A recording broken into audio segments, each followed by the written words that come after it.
Hello കൂട്ടുകാരെ, ഞാൻ വന്നു കേട്ടോ. ഞങ്ങളെല്ലാവരും കൂടി ഒരു സ്ഥലം വരെ പോവാണ്. ആദ്യം നടക്കാന്നായിരുന്നു പ്ലാൻ ഇട്ടത്. പിന്നെ പിള്ളേരെയും കൊണ്ടൊക്കെ പോകേണ്ടതുകൊണ്ട് ഒരു ഓട്ടോ കിട്ടിയപ്പോൾ പലിച്ചാടി കയറി. നമ്മളെ നാടൊക്കെ കാണാൻ എന്ത് ഭംഗിയല്ലേ. കണ്ണുള്ളപ്പോൾ കണ്ണിൻ്റെ വില അറിയില്ല എന്ന് പറഞ്ഞ പോലെ നമ്മളെ നാടിൻ്റെ സൗന്ദര്യം നമുക്ക് തിരിച്ചറിയില്ല. പുറമേയുള്ളവരുടെ കണ്ണിലൂടെയല്ലേ നമ്മളത് കണ്ടുകൊണ്ടിരിക്കുന്നത്. അങ്ങനെ ഞാൻ പറഞ്ഞ സ്ഥലത്ത് എത്തിയിട്ടോ. സ്ഥലം കണ്ടപ്പോൾ മനസ്സിലായിട്ടുണ്ടാവും അല്ലേ. കാറ്റാടി, അതായത് തൃശ്ശേരിയിലുള്ള കാറ്റാടി എന്ന് പറഞ്ഞ സ്ഥലത്താണ്. ഈ കാറ്റാടി മരം ഉള്ളത് കൊണ്ടാണ് ഈ സ്ഥലത്തിന് ഇങ്ങനെ ഒരു പേരും വന്നത്. അങ്ങനെ ഞങ്ങളെ പ്രകൃതി സൗന്ദര്യത്തെയൊക്കെ ആസ്വദിച്ചുകൊണ്ടുള്ള യാത്ര തുടങ്ങിയിട്ടോ. ഈ ചെടിയിൽ രാവിലെ മഞ്ഞൊക്കെ വീണ് കിടക്കുന്നതാണ് നല്ല ഭംഗിയാട്ടോ. ഇന്ന് നമ്മളെ പ്രകൃതിക്ക് ഒരു പ്രത്യേക സൗന്ദര്യമാട്ടോ. എങ്ങോട്ട് നോക്കിയാലും നല്ല ഭംഗിയാണ് കാണാൻ. അപ്പം അത് ആ റോട്ടിൽ നിന്ന് നമ്മളെ കുട്ട ഹസ്കി ഡാൻസ് ഒക്കെ കളിക്കുന്നുണ്ട്. പിന്നെ നമ്മൾ കഴിവിനെ പ്രോത്സാഹിപ്പിക്കണമല്ലോ, അതുകൊണ്ട് അവനെ കളിക്കാൻ ഞങ്ങൾ അനുവദിച്ച്. ഇതാ കാണുന്ന വീട്ടിലോട്ടോ നമ്മൾ പോകുന്നത്. നമ്മൾ അച്ചച്ചേൻ്റെ വീടാണ്. അവിടെ അമ്മമ്മയ്ക്ക് കണ്ണിനൊരു ഓപ്പറേഷൻ കഴിഞ്ഞ് കിടക്കുക. അപ്പം നമ്മൾ കാണാൻ വേണ്ടി പോവുകയാണ്. ഈ ചെടി നിങ്ങൾക്കറിയാം, പണ്ട് നമ്മളൊക്കെ ഇങ്ങനെ കയ്യിൽ വെച്ചിട്ട് ഇങ്ങനെ ഉരച്ചു കൊടുക്കുമ്പോൾ അതിങ്ങനെ ഉള്ളിലോട്ട് കയറി പോകുന്ന പോലെ കാണില്ലേ. അപ്പം എന്തോ മാജിക്ക് നടന്ന പോലത്തെ ഒരു ഇതല്ലേ. മായക്കുട്ടൻ അതൊന്ന് കാണിക്കാൻ ട്രൈ ചെയ്തതാണ്. പക്ഷേ അൺഫോർച്ചുനേറ്റ്ലി അത് ഫെയിലായി. അവളുടെ കയ്യിൽ അത് റെഡി ആവാണ്ട് അവൾ കുറേ ട്രൈ ചെയ്തു. റെഡി ആവാണ്ട് അവൾ കുട്ടൻ്റെ കയ്യിലൊന്ന് ട്രൈ ചെയ്യാൻ വേണ്ടി നോക്കിയേ. പക്ഷേ എന്താ, അവിടെയും ഫ്ലോപ്പായി.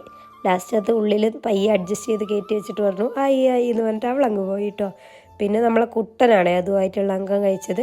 ആയി വല്ലേ ആയി, ഇത് ഞാൻ റെഡിയാക്കിയതാന്നൊക്കെ പറഞ്ഞു. പിന്നെ അതും ഫ്ലോപ്പ്. സാരല്ല, ചിലത് ശരിയാവും ചിലത് ശരിയാവില്ല എന്നല്ലേ. പ്രാവശ്യം ശരിയായില്ല. അങ്ങനെ ഞങ്ങളത് ഉപേക്ഷിച്ചു. അപ്പോൾ അതാ നമ്മളെ കാറ്റാടിയിലെ സ്റ്റോപ്പ് കൂടെ നമ്മൾ ആനവണ്ടി പോകുന്നു. അത് പോകുന്നതാണ് ഒരു പ്രത്യേക സൗന്ദര്യം തന്നെയല്ലേ. ഈ വയലിൻ്റെയൊക്കെ ഇടയിൽ കൂടെ ഞങ്ങളത് കുറച്ച് നേരം നോക്കി നിന്ന് പിന്നെയും അതാ കുട്ടൻ്റെ ഹസ്കി ഡാൻസ്. നേരത്തെ ഫ്രണ്ട് വശമായിരുന്നു, ഇപ്പോൾ ബാക്ക് സൈഡായിരുന്നു കേട്ടോ. അങ്ങനെ ഞങ്ങൾ നടന്ന് വീടെത്തിട്ടോ. വണ്ടി ഞങ്ങൾ ആ കാറ്റാടീനെ ഇവിടെ നിർത്തിയതായിരുന്നേ, ഇവിടേക്ക് നടക്കാമെന്ന് പറഞ്ഞിട്ട്. അങ്ങനെ ഞങ്ങൾ അവിടെ എത്തിയപ്പോൾ അച്ചച്ചൻ കടയിലുണ്ടായിരുന്നു കേട്ടോ. അപ്പം അച്ചച്ചന് 2 കവള് സംസാരിക്കുകയൊക്കെ ചെയ്തിട്ട് നേരെ വീട്ടിലോട്ട് വന്നു കേട്ടോ. ഇത് മാമൻ്റെ മോൻ ആദിയാണ്. അവൻ കളിക്കാൻ പോയിട്ട് വന്നതാട്ടോ.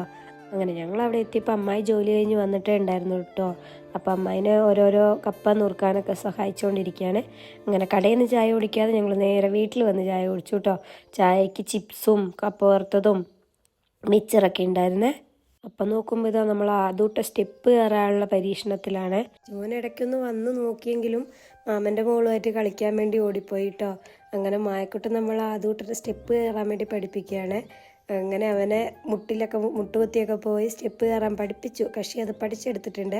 പിന്നെ കുടുങ്ങി ഞങ്ങൾ അവിടെ നിന്ന്. പിന്നെ കക്ഷി വരുന്നേ ഉണ്ടായിരുന്നില്ല കേട്ടോ. കുറേ നേരം ഇറക്കാനൊക്കെ വിളിച്ചു, പക്ഷെ വരുന്നേ ഇല്ലേ. ലാസ്റ്റ് അവൻ തിരിച്ചിറങ്ങി നോക്കുവാണ്. അങ്ങനെയല്ലാന്ന് പറഞ്ഞപ്പോൾ എനിക്കറിയാന്നുള്ള മട്ടിലൊന്ന് ഇരുന്നൊക്കെ ഇറങ്ങാനൊക്കെ കാണിച്ചു തരുക കേട്ടോ നമ്മളെ. ഞാൻ അംഗമൊക്കെ കഴിഞ്ഞപ്പോൾ ഏകദേശം രാത്രി ആയിട്ടുണ്ടായിരുന്നു കേട്ടോ. അങ്ങനെ ഞങ്ങൾ ഫുഡ് കഴിച്ചിട്ടായിരുന്നേ പോയത്. കപ്പയും പത്തരിയും ചോറും ചിക്കൻ കറിയൊക്കെ ആയിരുന്നേ. അതുകൊട്ട് ഇപ്പോൾ സ്വന്തമൊക്കെ വാരി തിന്നാൻ വേണ്ടിയൊക്കെ തുടങ്ങി കേട്ടോ. അവനിങ്ങനെ തിന്നുന്ന കണ്ടിരിക്കാൻ എനിക്ക് ഭയങ്കര ഇഷ്ടമാട്ടോ. ചെറുതായതുകൊണ്ട് ഇങ്ങനെ ഓരോന്ന് പെറുക്കി നിരീക്ഷിച്ചൊക്കെ കഴിക്കുള്ളൂ കേട്ടോ. നമ്മളെ കിച്ചുമോൻ കഥയൊക്കെ പറഞ്ഞിട്ടാണ് ഭക്ഷണം കഴിക്കുന്നത്. ഈ കാണിച്ചുകൊണ്ടിരിക്കുന്നത് എന്താണെന്ന് വെച്ചാൽ കഷ്ണം മുറിക്കുന്ന രംഗമാണ് കേട്ടോ. ഉള്ള ബലമൊക്കെ എടുത്ത് ട്രൈ ചെയ്യുവാണ്. പക്ഷെ നല്ല രസമുണ്ട് കാണാനായിട്ട്. ആരെങ്കിലും ഇടയ്ക്കെങ്കിലും ചിന്തിച്ചു ഈ ശബ്ദം എന്താ ഇങ്ങനെയെന്ന്. പനിയായിട്ടാട്ടോ. അങ്ങനെ ഞങ്ങൾ പോകാൻ വേണ്ടി ഇറങ്ങിയിട്ടോ. കിച്ചുമോനും ആദൂട്ടനൊക്കെ അക്വേറിയത്തിലോട്ടൊക്കെ നോക്കിക്കൊണ്ടിരിക്കുകയാണ്. അങ്ങനെ ഞങ്ങൾ അമ്മായിനോടും അമ്മമ്മേനോടും അച്ചച്ചനോടൊക്കെ ടാറ്റയൊക്കെ പറഞ്ഞ് ഇറങ്ങി. ഓട്ടോ വന്നിട്ടുണ്ടായിരുന്നു കേട്ടോ. ഓട്ടോ വിളിച്ചിട്ടാണ് പോകുന്നത്.